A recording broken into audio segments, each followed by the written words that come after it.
कभी ऐसा हुआ है मार्क्स कम हुए हों अर्नव के मॉक टेस्ट में? जब भी मार्क्स कम हुए तो यही लगा कि इसीलिए मिस्टेक ज़्यादा कर रहा हूँ। ओलंपियाड्स कैसे काम करता है एक स्टूडेंट की जर्नी? हाँ, इससे ब्रेन भी डेवलप होता है और आप नेशन में कहाँ स्टैंड कर रहे हैं ये भी पता चलता है। कि मम्मी पापा दोनों ही टीचर हैं, इससे एक स्टूडेंट की, एक पर्सन की लाइफ में क्या चेंजेस आते हैं? डिसिप्लिन तो पापा टीचर नहीं होते तो भी रखते ही हैं। तो आप 6th क्लास से एलन के साथ हो? हाँ, 7 साल हो चुके हैं।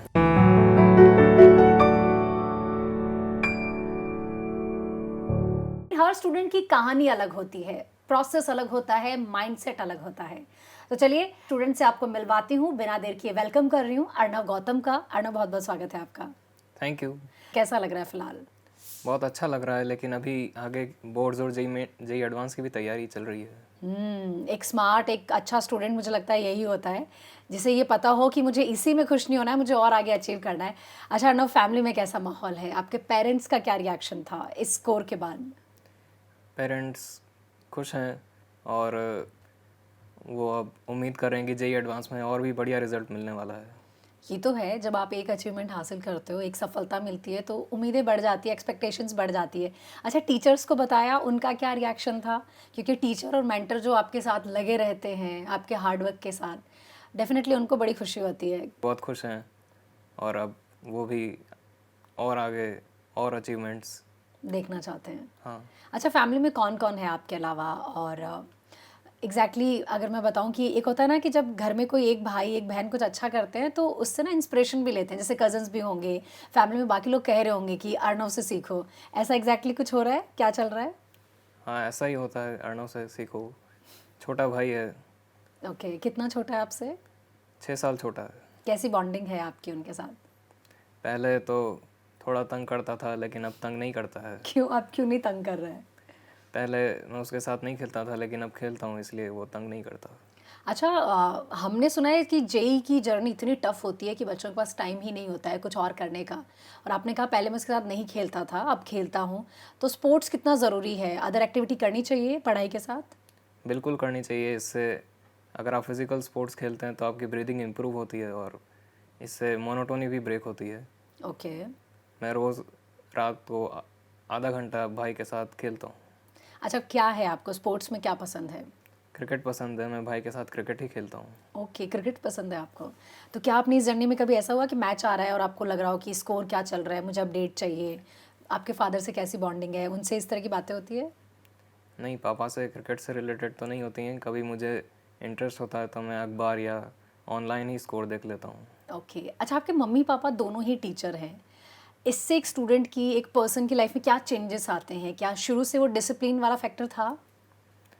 डिसिप्लिन तो पापा टीचर नहीं होते तो भी रखते ही हैं और इनिशियल क्लासेस में पढ़ने में भी हेल्प करते हैं और फिर बाद में डिस्ट्रैक्शन से बचने में भी हेल्प करते हैं। अच्छा अर्नव, आपने पढ़ाई को कब से सीरियसली लिया या कब से ऐसा लगा कि मुझे पढ़ने में मज़ा आ रहा है? पढ़ने में मज़ा तो बचपन से ही आता था, लेकिन फिर 5th 6th में ज़्यादा मज़ा आने लगा तो फिर मैंने एलन भी ज्वाइन कर लिया। तो आप 6th क्लास से एलन के साथ हो? हाँ, कितना समय हो चुका है? 7 साल हो चुके हैं। 7 साल आपको एलन के साथ हो गए। तो कब सोचा था कि मुझे जेई करना है या फिर मुझे मैथ्स ज़्यादा पसंद है, मैं उसी में जाऊंगा आगे? 8th 9th क्लास तक तो मैं ओलंपियाड सोच के ही एलन में पढ़ता था, लेकिन फिर 10th और 11th में मुझे लगा कि जेई करना सही है। ओके। ओलंपियाड्स भी दिए आपने? कौन सी क्लास से देना स्टार्ट किए थे? एसएफ वाले ओलंपियाड्स तो मैंने 5th क्लास से ही स्टार्ट कर दिए थे और गवर्नमेंट ओलंपियाड्स 9th क्लास से। अनव, ओलंपियाड्स कैसे काम करता है एक स्टूडेंट की जर्नी में? मतलब क्यों देने चाहिए, या कैसे एक बहुत ज़्यादा इंटरेस्ट लेके पढ़ना या क्वेश्चन सॉल्व करना, इन सब चीज़ों की प्रैक्टिस हो जाती है? हाँ, इससे ब्रेन भी डेवलप होता है और आप नेशन में कहाँ स्टैंड कर रहे हैं ये भी पता चलता है और जेई टाइप के एग्ज़ाम्स में भी हेल्प होती है। एग्ज़ाम फियर भी ख़त्म हो जाता होगा। हाँ। अब आप बाकी स्टूडेंट्स को ये रिकमेंड करोगे? क्या एक एवरेज स्टूडेंट भी ओलंपियाड्स दे सकता है? हाँ, देना चाहिए। देना चाहिए। हाँ। ओके। अच्छा, जेई की जर्नी एक बहुत टफ जर्नी रही है निश्चित तौर पे। अगर कोई आपसे पूछे कि कितने घंटे पढ़ाई करी या एग्जैक्टली आपका क्या तरीका था पढ़ने का, किस सब्जेक्ट को कितना टाइम देते थे, तो अर्नव क्या बताएंगे? मैं यही कहूँगा कि जब रिवीजन चल रहा था तब तो दिन में 10 घंटे ही सेल्फ स्टडी होती थी और किस सब्जेक्ट को टाइम देना है ये तो मैं यही देख के करता था कि कुछ भूल तो नहीं रहा या कहीं ओके। गलतियाँ तो नहीं हो रही। अर्नव, क्या लग रहा था इस जर्नी में कि ये एक परफेक्ट स्कोर लाना मेरे लिए पॉसिबल है, अचीवेबल है? ऐसा उस जर्नी में लग रहा था पहले से? जब मॉक टेस्ट जेईई मेंस के लिए चालू हुए तो जब 300 एक बार मॉक टेस्ट में आए तो फिर लगा कि हाँ पॉसिबल है। पॉसिबल है। हाँ, मॉक टेस्ट कैसे हेल्प करते हैं और उससे क्या कुछ आइडिया लग जाता है एक स्टूडेंट को? उससे हमें एग्ज़ाम में मतलब सब्जेक्ट्स का ऑर्डर क्या रखना चाहिए या किस तरह किसी क्वेश्चन में ज़्यादा टाइम देने से बचना है, ये सब सीख सकते हैं और एग्ज़ाम फियर भी ख़त्म हो जाता है। ओके। अच्छा, मॉक टेस्ट के बाद जेईई मेंस में लगा कि बहुत सारे क्वेश्चंस वो आए हैं जो एलन के टेस्ट में मैंने दिए हैं, मेजर टेस्ट में मैंने दिया है, ऐसे कुछ क्वेश्चंस आते हैं? मतलब जेईई मेंस में तो across the years across the shifts काफ़ी सिमिलरिटी होती है। ओके। ओके। अच्छा, एक तो क्वेश्चन की बात आपने की, पीवाईक्यूज में से कितने सारे क्वेश्चंस आते हैं अगर जो स्टूडेंट्स नेक्स्ट ईयर के लिए टारगेट करके चल रहे हैं जेईई मेंस को, अगर उनको आप बताना चाहो किस तरह के क्वेश्चन पूछे गए? जैसे अभी इस बार बहुत सारे स्टूडेंट्स कर रहे थे कि हर शिफ्ट में ऐसा लग रहा था पैटर्न डिफरेंट है, तो आपकी नज़र थी कि कौन सी शिफ्ट में किस तरह का पेपर आ रहा है फिलहाल जेईई मेंस का? हाँ, तो हर शिफ्ट में इस बार तो काफ़ी अलग पेपर आए हैं और मेरा शिफ्ट इजी था। इजी था? हाँ, किस तरह के क्वेश्चन पूछे गए?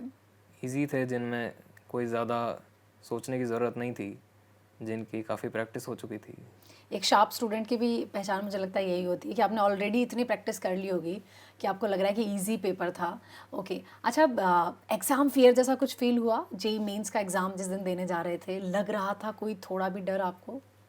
नहीं, कोई डर नहीं लग रहा था। नहीं लग रहा था। नहीं, ओके, रिवीजन स्टाइल क्या है अर्नव का? आप कैसे रिवाइज करते हो बाकी स्टूडेंट्स को अगर बताओ तो? क्योंकि सबका डेफिनेटली डिफरेंट वे होता है।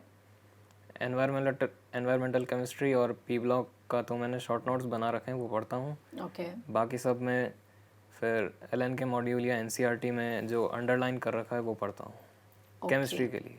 केमिस्ट्री के लिए क्लास में डाउट आना नॉर्मल है, और जब डाउट्स आते हैं तो क्या करना चाहिए एक अच्छे स्टूडेंट को? किस किस वे से आप सॉल्व करते हो? पहले पीयर ग्रुप से पूछते हो या डायरेक्ट टीचर से डाउट काउंटर पे जाके? ये तो देखना ही पड़ता है। कई बार लगता है कि मैं ही कुछ गलती कर रहा हूँ तो फिर पीयर ग्रुप से पूछना पड़ता है, ओके। लेकिन क्लास में कोई डाउट आए तो टीचर से ही पूछ लेना चाहिए।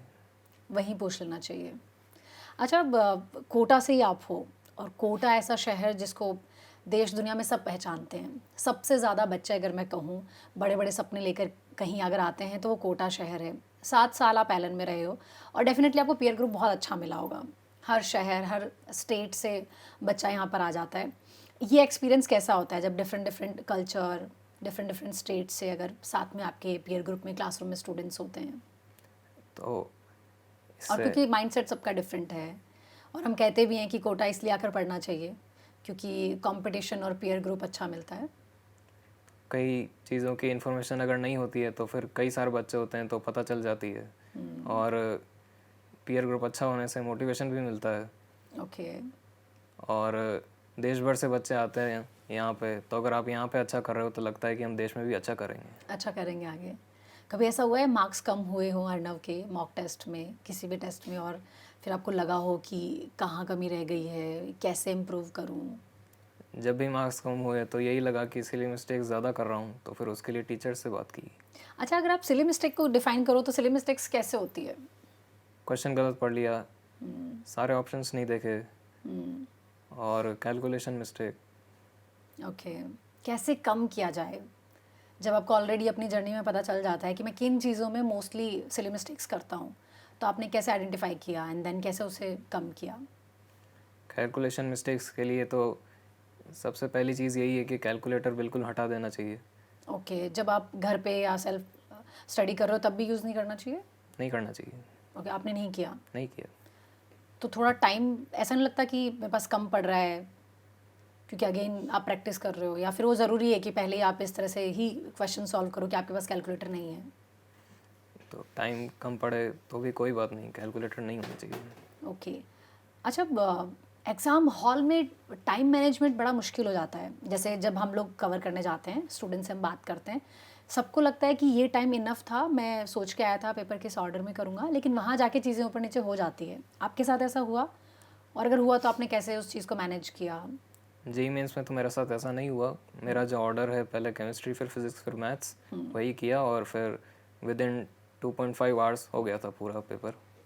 ओके, और उसके बाद आपके पास टाइम काफ़ी बच गया होगा दोबारा देखने के लिए पेपर। हाँ, फिर कई क्वेश्चंस दोबारा कर लिए और ओके।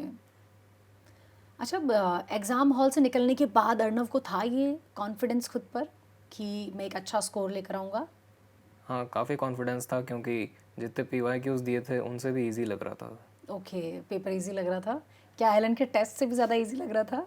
हाँ, ओके। अच्छा, कभी कोई बाहर से आपने कोई बुक या किसी से प्रिपरेशन करी, या हमेशा एलन का ही स्टडी मटेरियल जो था या जो फैकल्टीज़ पढ़ाते हैं वो इनफ लगा अर्णव? कई बार बाकी बच्चों से भी और ऑनलाइन भी पता चलता है बाकी रिसोर्सेज के बारे में, लेकिन कभी कुछ करना होता था तो पहले टीचर से ही बात करता था। ओके। टीचर्स और मेंटर कैसे हेल्प करते हैं इस जर्नी में? क्या वो कभी अपनी कोई बात शेयर करनी हो, कभी लो फील हुआ हो, बहुत टफ जर्नी है, तो उस दौरान भी ज़रूरी है कि आप अपने टीचर, अपने मेंटर को बताओ? हाँ, वो आपकी एकेडमिक और नॉन एकेडमिक हर प्रॉब्लम का सॉल्यूशन दे सकते हैं और वो हमसे कई ज़्यादा सालों का एक्सपीरियंस रखते हैं, ओके। तो वो बिल्कुल हेल्प करेंगे। अच्छा, कैसी बॉन्डिंग शेयर करते हो आप अपने टीचर से? अच्छी बॉन्डिंग है, कभी कुछ कोई भी प्रॉब्लम हो तो बता देता हूँ। ओके। क्या इतने सालों में एलन में फ्रेंड्स बने? हाँ। साथ में जो हैं क्लासरूम में? हाँ, फ्रेंड्स बने। बने? फ्रेंड्स से कैसे हेल्प मिलती है, या क्यों होने चाहिए? हमारे फ्रेंड्स क्यों होने चाहिए? फ्रेंड्स कभी कुछ अ, कोई डाउट है जो कि टीचर से पूछने में शर्म आए तो फिर फ्रेंड से पूछ सकते हैं, ओके। और कभी कुछ छोटी छोटी बातें जाननी है जैसे कि आज का टेस्ट कब है तो वो फ्रेंड्स बता देते हैं। ओके। अच्छा, अभी जैसे क्लासरूम में बहुत बार ऐसा होता है, वैसे ज़रूरी नहीं है कि हर स्टूडेंट के साथ ही ये हो, लेकिन बैकलॉग रहना पॉसिबल है। कभी किसी वजह से आपने क्लास मिस कर दी या कुछ नहीं घर जाके रिवाइज़ किया, तो उस कंडीशन में आप और आपके फ्रेंड्स क्या करते हो? लाइक बैकलॉग को कैसे आपने कवर किया? वो तो रोज़ 2-3 घंटे फिक्स कर लीजिए कि इस टाइम बैकलॉग ही करूँगा और बाकी टाइम रोज़ की पढ़ाई ही करूँगा। बैकलॉग का इफ़ेक्ट रोज़ की पढ़ाई पे नहीं आने देना चाहिए और टीचर से पूछना चाहिए कि कैसे करूँ, क्या करूँ। अच्छा, अर्णव, क्योंकि हर स्टूडेंट को जो भी टेस्ट होते हैं उससे आइडिया लग जाता है मैं कहाँ स्टैंड करता हूँ, और सबके मार्क्स अच्छे नहीं आ रहे होते हैं, तो जो 200 के आसपास जिनके मार्क्स आ रहे हैं, अगर उन स्टूडेंट को आप कुछ एडवाइस करो कि उन्हें किस चीज़ पे फोकस करना चाहिए? क्योंकि जिनके 200 आ रहे हैं उनका प्रोबेबली मेंस क्वालिफाई हो ही जाएगा, तो फिर उन्हें तो एडवांस पे ध्यान देना चाहिए और बोर्ड्स पे ध्यान देना चाहिए। ओके। बहुत मैं कहूँगी बहुत सारी ऐसी चीज़ें हैं जो बाकी स्टूडेंट्स आपसे सीख सकते हैं, और आई थिंक बहुत शाय और इंट्रोवर्ट भी हो आप, अर्णव। हाँ, ओके। चलिए, बहुत बहुत शुक्रिया अपनी जर्नी हमारे साथ शेयर करने के लिए, और मैं उम्मीद करती हूँ जो भी चीज़ें आपने बताई है हमारे स्टूडेंट्स के लिए वो काफ़ी काम आने वाली है, जो नेक्स्ट ईयर जेईई मेंस को, जेईई एडवांस को टारगेट करने वाले हैं। आपका ड्रीम कॉलेज क्या है, और आगे अभी आपका किस पे फोकस रहने वाला है? ड्रीम कॉलेज तो एक अनटोल्ड ट्रूथ है, पर अभी तो जेईई एडवांस पे ही ध्यान है। ओके, अगर फिर भी बताना चाहो तो? IIT बॉम्बे। चलिए अर्णव, बहुत बहुत शुक्रिया यहाँ आने के लिए, और उम्मीद करते हैं जैसे आपने शुरू में कहा था, आपके पेरेंट्स और आपके टीचर्स हमेशा आप पे प्राउड फील करें। बहुत बहुत शुक्रिया यहाँ आने के लिए। Thank you so much. Thank you. Thank you.